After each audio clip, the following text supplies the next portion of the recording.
এই যে কিছুদিন আগে যেটা দেখলাম খুবই আমার চোখ দিয়ে তো পানি এসছে, ওই যে মালয়েশিয়া যাওয়ার ব্যাপারে 18,000 কর্মবীর যারা প্রবাসী তারা যেতে পারেনি টিকিটের কারণে বা ওখানকার বিভিন্ন মিসম্যানেজমেন্টের কারণে, ওদের ফ্যামিলির যে দুর্দশা দেখেছিলাম, সত্যি এটা আমার চোখ দিয়ে পানি এসছে যে বর্তমান যে তত্ত্বাবধায়ক সরকার তারা এই মালয়েশিয়ার সাথে আলাপ করে তারা এটা সুন্দর সোরাও করে ফেলেছে। অতি উৎসাহী হয়ে এই যে বিগত সরকারের যারা সচিবালয়ে যারা আছে, যারা সেক্রেটারি লেভেলে যারা আছে, তারা কিন্তু সবাই কিন্তু ভালো কিছু করছে না। তাদেরকে আমাদের নজর দিতে হবে, দেখতে হবে যে এইটা আপনার সঠিক কিনা। যে কোনো সরকারি কিন্তু ব্যবসায়ীদের যদি টুটি চেপে ধরে তাহলে কিন্তু সেই দেশ চলতে পারে না। ব্যবসায়ীদের মনিটরিং করতে হবে যে সে অন্যায় করছে কিনা, বাট ব্যবসা করার সুযোগ দিতে হবে। খন্দকার রুহুল আমিন সিআইপি যেটি রতন ভাই বলছিলেন যে আগের সেই অবস্থায় মানুষ আর ফিরে যেতে চায় না, অবশ্যই একটি পরিবর্তন চায়, ভালোর জন্য কিছু একটি হোক সেটি প্রত্যাশা করে। 60 দিনের শুরুটা কেমন? 60 দিনের শুরুটা আমি বলেছি না গৌরবময়, সত্যিই ভালো। আপনি দেখুন না, আরেকটু স্পেসিফিক যদি আপনি জানতে চাই। আমি বলি একটু একটু করে বলি। আপনি ধরেন এই যে কিছুদিন আগে যেটা দেখলাম খুবই আমার চোখ দিয়ে তো পানি এসছে, ওই যে মালয়েশিয়া যাওয়ার ব্যাপারে 18,000 আমাদের যে কর্মবীর যারা প্রবাসী তারা যেতে পারেনি টিকিটের কারণে বা ওখানকার সময়ের কারণে বা বিভিন্ন মিসম্যানেজমেন্টের কারণে, ওদের ফ্যামিলির যে দুর্দশা দেখেছিলাম, সত্যি এটা আমার চোখ দিয়ে পানি এসছে। কিন্তু এই 3 দিন আগে দেখলাম যে বর্তমান যে তত্ত্বাবধায়ক সরকার বা ইন্টারিম পিরিয়ডের গভর্নমেন্ট তারা এই মালয়েশিয়ার সাথে আলাপ করে তারা এটা সুন্দর সোরাও করে ফেলেছে। এবং সেখানে আরেকটি সবচেয়ে সুন্দর জিনিস যেটা আসছে তা হলো এখানে যে ওই দেখা যেত যে ওই 5টা আপনার বিভিন্ন বড় বড় কোম্পানি তারাই শুধু এককভাবে তারা করবে, যারা সরকার সাথে সম্পৃক্ত এবং সরকারকে পার্সেন্টেজ দিবে তারাই করতে পারে তা নয়। এখানে যে কয়েকটি আমাদের এখানে রিক্রুটিং এজেন্সির যে লাইসেন্স আছে তারা সবাই পাঠাতে পারবে। এই যে একটা সুন্দর জিনিস এটা করলো, এটা আমাদের একটা অ্যাচিভমেন্ট না, 60 দিনের অ্যাচিভমেন্ট। আরেকটি দেখেন, আমরা এতদিন সবসময় বলে আসছি যে যারা কর্মবীর বিদেশে যারা আমাদের রেমিটেন্স পাঠাচ্ছে তাদের আমরা মূল্যায়ন করছি না, তাদেরকে হ্যারাসমেন্ট করছে।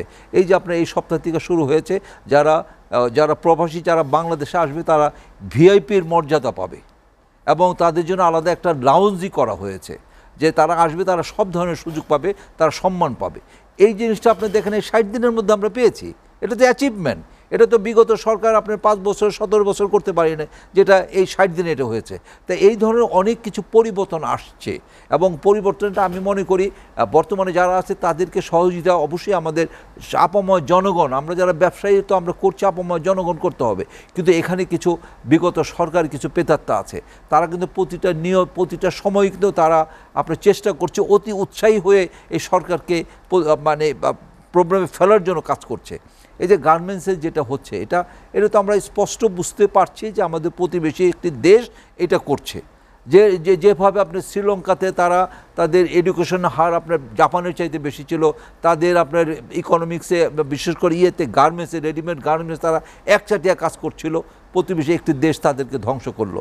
ধ্বংস করার পরে শ্রীলঙ্কা সেই জিনিসটা কিন্তু বাংলাদেশে আসছিল, এই গার্মেন্টসে আমাদের যে বিপ্লব, এই বিপ্লব হইল, এই বিপ্লবটা সরানোর জন্য অনেকে চেষ্টা করছে। কিছুদিন আগে একটা শুনলাম যে এই যদি আপনার বেতন না দেওয়া হয় সে সমস্ত গার্মেন্টস মালিককে তারা অ্যারেস্ট করবে বা অন্য আপনার যেটা শাস্তিমূলক তাদের উপর ব্যবস্থা করবে। আমি গতকাল কি দেখলাম যে গার্মেন্টস ইন্ডাস্ট্রির সাথে জড়িত আছে যারা নেতৃত্ব দিচ্ছেন, তারা এখানে মিডিয়াতে এসে কেঁদে কেঁদে বলছেন যে আমাদের কি দোষ, তারা কাঁদছে যারা আমাদের হাজার হাজার কোটি টাকা আমাদের বৈদেশিক মুদ্রা আর্ন করছে, 40 লক্ষ আমাদের মহিলাদের কর্মসংস্থান দিচ্ছে, তা সেই সমস্ত মালিকরা এখন কাঁদছে। এই জন্য আমি বলতে চাচ্ছি কি যে অতি উৎসাহী হয়ে এই যে বিগত সরকারের যারা সচিবালয়ে যারা আছে, যারা সেক্রেটারি লেভেলে যারা আছে, তারা কিন্তু সবাই কিন্তু ভালো কিছু করছে না। তাদেরকে আমাদের নজর দিতে হবে, দেখতে হবে যে এইটা আপনার সঠিক কিনা এবং হঠাৎ করে না দিয়ে তাদেরকে সুযোগ দিতে হবে। যে কোনো সরকারি কিন্তু ব্যবসায়ীদের যদি টুটি চেপে ধরে তাহলে কিন্তু সেই দেশ চলতে পারে না। ব্যবসায়ীদের মনিটরিং করতে হবে যে সে অন্যায় করছে কিনা, বাট ব্যবসা করার সুযোগ দিতে হবে। এখানে বুঝতে হবে এই যে আপনি শ্রমিকদের বলতেছেন বেতনের কথা, এখানে তো আমরা ঠিকমতো চালানোর জন্য সুযোগ দিতে হবে।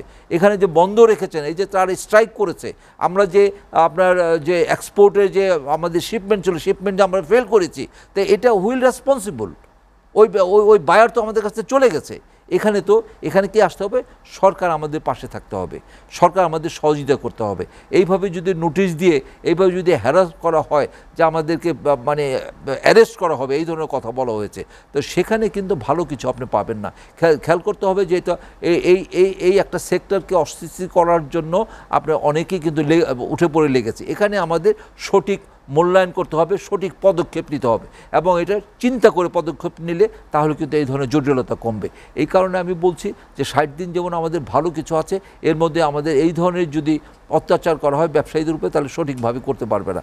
তারপরে জিনিসপত্রের যেভাবে আপনার দাম বাড়ছে, তো বাড়ছে, এটা অনেকে বলতেছে এখন সিন্ডিকেট না, এখন কেন বাড়ছে, কিন্তু প্রকৃত পক্ষে কি কাঁচামাল থেকে আরম্ভ প্রতিটা ক্ষেত্রেই আপনার যেভাবে যে বন্যা, বৃষ্টি, অতিবৃষ্টি, আর এরকম একটা যে ব্যাংকে গেলে কোনো টাকা পাওয়া যায় না। আপনি চট্টগ্রামে দেখবেন ওখানে শিপিং এজেন্ট ম্যাক্সিমাম আছে যারা এই 8টা ব্যাংকের কোনো চেক তারা নিচ্ছে না। এই যে এখানে অরাজকতা হচ্ছে না, এখানে আপনার আমাদের ব্যবসা করতে অসুবিধা হচ্ছে না, আমরা ঠিকমতো মাল বিদেশে পাঠাতে পারছি না, কারণ এই শিপিং এজেন্ট তারা নিচ্ছে না। তো এই দিকে তো আমাদের খেয়াল রাখতে হবে। আমাদের বর্তমান যারা সরকার আছে, সরকার দায়িত্ব হবে ব্যবসায়ীদের চলমান প্রক্রিয়াকে ঠিক রাখার জন্য, এই চেইনটা ঠিক রাখার জন্য আমাদের যে তফসিলি ব্যাংক যেন সঠিকভাবে কাজ করে, এবং সেখানে বাংলাদেশ ব্যাংকের তত্ত্বাবধানে তাদেরকে ঠিকমতো চালিত করে, তাহলে কিন্তু আমরা সঠিকভাবে ব্যবসা করতে পারবো। আমরা সঠিকভাবে এলসি যদি না করতে পারি, আমরা যদি সঠিকভাবে এক্সপোর্ট না করতে পারি, তা প্রতিটা ক্ষেত্রে কিন্তু আমরা পিছিয়ে আসব। এই কারণে আমি বলতে চাচ্ছি যে বর্তমান সরকার যথেষ্ট সাশ্রয়ী হয়েছে। আমরা মনে করছি যে এই যে আমাদের ডক্টর ইউনূস সাহেব, উনি আপনার বিবিসিতে যে ধরনের উনি সাক্ষাৎকার দিয়েছেন, দীর্ঘক্ষণ উনি সাক্ষাৎকার দিয়েছেন, এবং ওখানকার যে উপস্থাপক যে আপনার মতো, সে খুশি হচ্ছে তার বক্তব্য শুনে, এবং $12 বিলিয়ন একটা পাবেন, সহযোগিতা পাবেন, এটা নিশ্চয়তা নিয়ে আসছেন। $12 বিলিয়ন, যেখানে আমরা এক্সপোর্ট করছি সারা বছরে $52 বিলিয়ন, সেখানে $12 বিলিয়নের জায়গায় $12 বিলিয়ন আমরা প্রতিশ্রুতি পেয়েছে আমরা পাবো, তাহলে কতটা আমাদের সুবিধা হবে। তো এই কারণে আমি বলছি যে আমরা আশাবাদী, আমরা প্রতিটা ক্ষেত্রে একটু চিন্তা করে আগাবো, এবং যারা ইন্টারিম পিরিয়ডে যারা সরকার পরিচালিত করছে, তাদেরও দায়িত্ব হবে যে কোনো সিদ্ধান্ত নেওয়ার আগে আরেকটু চিন্তা করে, এবং স্টেক হোল্ডার যারা আছে তাদের সাথে আলোচনা করতে হবে। হাতে সময় নেই, আজ আলোচনা শেষ করতে চাই। খন্দকার রুহুল আমিন সিআইপি, আলোচনার শেষ দিকে চলে এসেছি। প্রত্যাশা প্রাপ্তির যে 60 দিন গেল, সামনের দিনগুলোর প্রত্যাশা কেমন, সেটি নিয়ে আমরা আলোচনা শেষ করতে চাই। বিশেষ করে ব্যবসায়ীরা যেটি বলে আসছেন আর আগে, যে ডলার নেই, এলসি খুলতে পারছি না, ব্যবসা নেই, বাণিজ্য নেই, এখন কেমন আছেন? এখন তো অ্যাকচুয়ালি আমাদের যেটা মেইন দরকার বর্তমানে, তা হলো আইন শৃঙ্খলা আপনার স্থিতিশীল থাকতে হবে, এবং আমাদের অর্থনৈতিক কর্মকাণ্ড সচল থাকতে হবে, এটা সবচেয়ে বড় দরকার। তা এই অর্থনীতি সচল করার জন্য আরেকটি প্রধান যে প্রতিবন্ধকতা এখন আমরা এই রাজধানী শহরে দেখছি এবং বিভিন্ন বড় বড় শহরে দেখছি, তা হলো যানজট। এই যানজট কিন্তু মারাত্মক আকার ধারণ করেছে। এটা দুইটা কারণে। একটি কারণে দেখা যায় যে ওই 30 বছরের 35 বছর পুরনো যে সমস্ত আপনার গাড়ি আছে, বাস, ট্রাক আছে, সবগুলা রাস্তায় নামানো হয়েছে, এবং আইন শৃঙ্খলা বাহিনী যারা আছেন, বিশেষ করে ট্রাফিকিংয়ে যারা আছেন, তারা যেভাবে দায়িত্ব পালন করার দরকার সেভাবে দায়িত্ব পালন করছে না। এই বিশৃঙ্খলার কারণেই কিন্তু যানজট হচ্ছে। এই যানজটের কারণে প্রতিদিন যে আমাদের সময় নষ্ট হচ্ছে, ঘন্টা যে নষ্ট হচ্ছে, এটা কিন্তু বিরাট আমাদের অর্থনৈতিক জন্য আমাদের বিরাট প্রতিবন্ধকতা। এবং আমাদের ব্যবসায়ীদের মধ্যে আমরা অ্যাকচুয়ালি ফ্রাস্ট্রেশনে আছি, এবং যারা বিদেশি বা বায়াররা আমাদের এখানে আসেন, বা এখানে যারা ইনভেস্ট করতে যান, বা যারা এখানে আপনার কি বলে ওই যে আমাদের যারা এখানে পর্যটকরা আসে, এই পর্যটকরা এসে যেভাবে বিভ্রান্তি হচ্ছে এই যানজটের কারণে, এটা কিন্তু আমাদের জন্য বিরাট একটা বাধা। আমি মনে করি বর্তমান যে সরকার আছে, সরকার এটাকে আপনার থ্রাস্ট সেক্টর নিয়ে ঘোষণা করে, এবং কিছু আর্মির মাধ্যমেও আপনার যানজট নিরসনের জন্য যদি দায়িত্ব পালন করে। বিগত সময়ে আমরা অনেক সময় দেখেছি যে আর্মিরা রাস্তায় নামার পরে এবং তারা এই যানজট নিরসনের জন্য বেশ দায়িত্ব পালন করেছে, সুন্দর দায়িত্ব পালন করেছে। সেইভাবে যদি কিছু একটা করে, আমার মনে হয় আপাত দৃষ্টিতে আমাদের যানজটটা আমরা কমাতে পারি, এবং যানজট কমালে কিন্তু অর্থনৈতিক কর্মকাণ্ড আমাদের অনেক কিছু বেড়ে যাবে।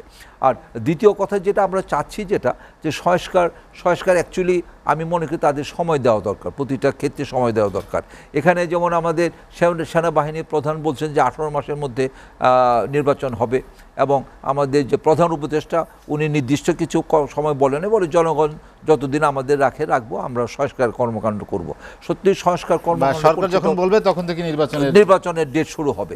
তো এখানে আমি বলতে চাচ্ছি যে অবশ্যই সময় আমাদের দেওয়া দরকার, এবং সংস্কার তো সবসময় করা যায় না এবং হয় না, এইটা বিরাট একটা সুযোগ। এই যে দেখেন আমরা এফবিসিসিআই ব্যবসায়ীদের সর্বোচ্চ সংগঠন, এখানে আমাদের ব্যবসায় প্রায় আমরা বলি যে 4 কোটি ব্যবসায়ী আছে, তার প্রতিনিধি আমাদের এফবিসিসিআই। সেই এফবিসিসিআই তো আপনার এটা একটা হাতের পুতুল হয়ে গিয়েছিল। সরকার প্রধান বা সরকার যেটা যাকে দরকার তাকে নিয়ে ওখানে বসাচ্ছে, তার যোগ্যতা থাক বা না থাক। সেখানে আমরাও কিন্তু যাচ্ছি, আমরা নির্বাচন করে সেখানে যে ডাইরেক্টর হয়ে আমরা কোনো কাজই করতে পারছি না। আর আমাদের যাদের যোগ্যতা আছে পাশ করি, তাদের কোনো ভালো জায়গায় প্রেসিডেন্ট ভাইস প্রেসিডেন্ট বসায় না। যারা ওই সরকারের সাথে সম্পৃক্ত আছে তাদের যোগ্যতা ছাড়াও তারা সেখানে বসে যায়। আমরা এদিক দিয়ে কিন্তু অনেক সাফারার। এই জন্য আমরা বলছি যে এফবিসিসিআইতে সংস্কার দরকার। এখানে কথা ছিল যে প্রশাসক বসানো হয়েছে, তাকে 120 দিনের মধ্যে নির্বাচন করার কথা। আমরা যে বলে আসছি আমরা 120 দিনের মধ্যে নির্বাচন চাই না, আমরা চাই যে এখানে সংস্কার করা হোক।